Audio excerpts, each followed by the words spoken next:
So we have a lot of interesting things to talk about in today's recap, including Kris Bryant essentially throwing himself under the bus and dry snitching on himself. He all but said that he regrets signing with the Rockies, so stay tuned for that. It's pretty juicy. Stephen A. Smith went on First Take this morning. Yeah, Stephen A. Smith was talking baseball, and he kind of defended Scott Boras, so we'll talk about that. And also Brandon Crawford, the former shortstop for the Giants. It's still weird to say that out loud. He called out the Giants GM saying that, yeah, that guy didn't want me. All of that in today's MLB recap. And guys, just a reminder, if you're going to any spring training games or planning for the future, save yourself 20 bucks off on SeatGeek using code Fuzzy. Maybe you want to use code Fuzzy on SeatGeek to watch Blake Snell pitch. Now, the only problem is we don't know where he's going to be pitching because at the time of this recording, the reports are Blake Snell has currently 0 offers on the table because, again, according to the rumors, Blake Snell and Scott Boras rejected the latest offer from the Yankees. So once that was off the table, the reports are that no one is willing to work with Scott Boras when it comes to Blake Snell's value. I guess they want a 6 or 7 year contract worth nearly $280 million. And because of Blake Snell's inconsistency in the past, even though he has 2 Cy Youngs, that's very rare. The fact that he's been inconsistent, owners do not want to pay him the full value that Scott Boras is wanting. And Stephen A. Smith came to the defense of Scott Boras, basically saying that Scott, for the most part, gets the job done. If we go back to Bryce Harper, he got paid a ton of money. Yeah, it took a long time, but he got Bryce paid, and that reset the market for future players who become free agents. Stephen A. Smith also essentially inferred that owners are trying to stick it to Scott Boras. They do not want to keep allowing Scott Boras to walk all over them. So let me know in the comments down below. Do you think that this is Scott Boras trying to play too many mind games and overplaying his hand and overvaluing his players? Or do you think that MLB owners are too cheap and they're trying to stick it to Scott Boras to reset the market just in the reverse way, bring the value down? All right, so let's talk about a former MVP, a Rookie of the Year, a 4-time All-Star, one of my favorite players of all time because he's from Las Vegas, Kris Bryant. This man just turned 32 years old, and he had a -1 WAR and a 76 OPS plus in 2023. He was not good at all. And the year prior, his first year as a Rocky, he only played in like 40 games or something like that. And Kris Bryant came out in an article recently, and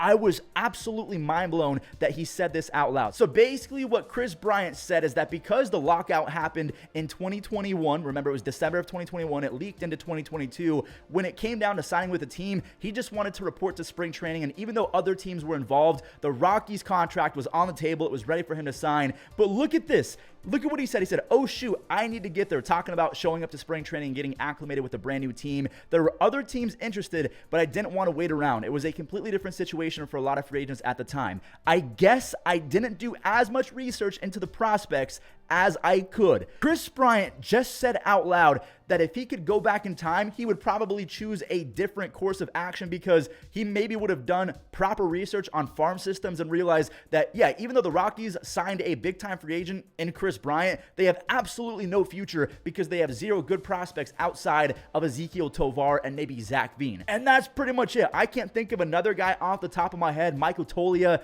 I mean, he has a decent ceiling, but we don't know if he's going to be good or not. But the fact that Kris actually said this, and he's such a nice guy, so I feel like when you're comparing someone who's being honest like Kris Bryant to another guy who's being honest like Anthony Rendon, I don't get the impression that Kris Bryant doesn't care about baseball or it's not a top priority like Anthony Rendon has said in the past. But Kris literally said that he signed the contract for $180-something million, 7 years, but he didn't do his research. He just wanted to report and get comfortable with the team. And this is even crazier to me. So basically he said that being on the Rockies, it's different than being on the Dodgers because let me just read what he said. As a player, it's an easier spot to be in talking about playing for the Rockies because you don't really have that outside pressure like the Dodgers are going to have. They invest a lot of money in good players, so they have to go out there and win. For us, we can be someone that nobody talks about, so he's essentially admitting that no one talks about the Rockies because they're always going to be dark horse if they even are good going into the season. No one cares about the Rockies because the Rockies don't spend money, they don't invest in their future, they penny pinch, and because of that, they don't have the same expectations as the Dodgers. That's kind of embarrassing coming from the face of your franchise who you gave almost $200 million to, and he's not wrong. If you play for a team like the Nationals right now or the A's or the Pirates, I mean, the Pirates have a lot of high-profile young names like Paul Skeens and Henry Davis, so they're on the come-up. But when it comes to the Rockies,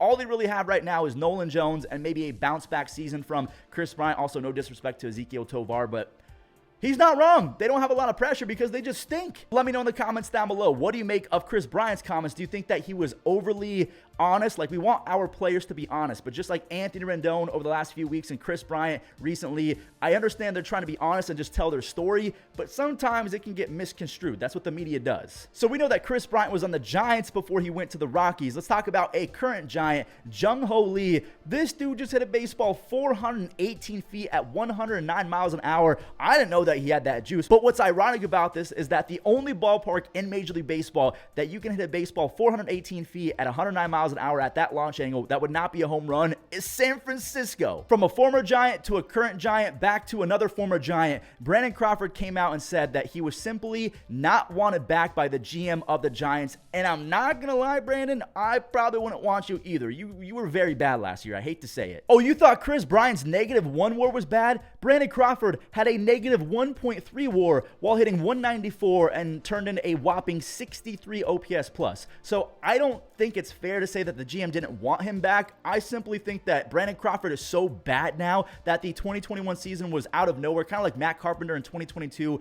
He caught up to Father Time for a second, defeated him, and then Father Time said, yeah, you know who I am undefeated, and then smacked him around again. That's what happened to Brandon Crawford. He was awful for 2 consecutive seasons. So I don't think it's fair to say that the GM didn't want him. I don't think a lot of teams wanted him aside from the St. Louis Cardinals, who more or less want him as a veteran presence in the clubhouse because they've signed a ton of other veterans like Lance Lynn. It's basically a retirement home over there. Did you guys see the Paul Skeens versus Jackson Holliday matchup?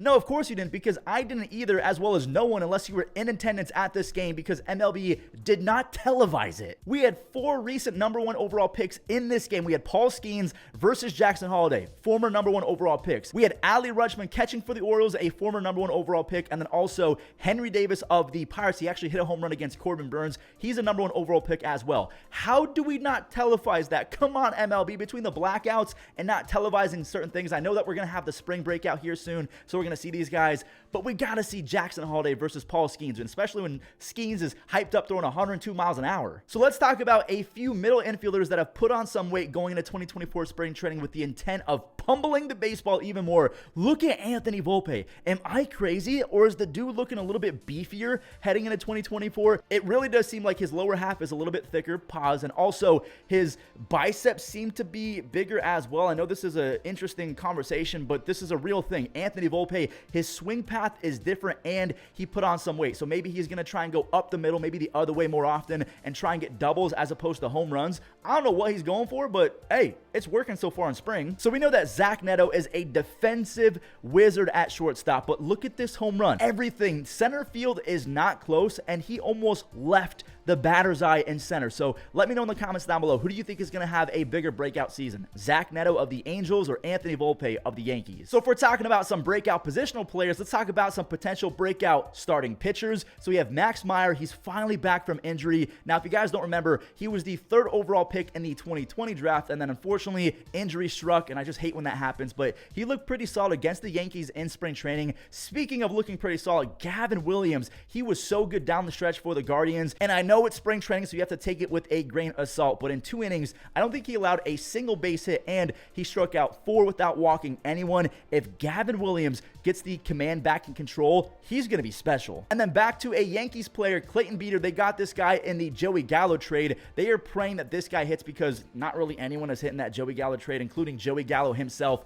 But in the minors, Clayton Beeter has been a strikeout machine. It's just been an issue keeping the ball in the park. He has a home run issue, especially in AAA. So the fact that he looked nasty, maybe he's going to be a sneaky 5 or 6 starter. Maybe he can replace Clark Schmidt. I have no idea. I hope you guys enjoyed today's recap. If you did, leave a like, and if you didn't, I just want to say thank you for watching until the end. Also, if you're brand new, hit that subscribe button, and I'll catch you in the next one.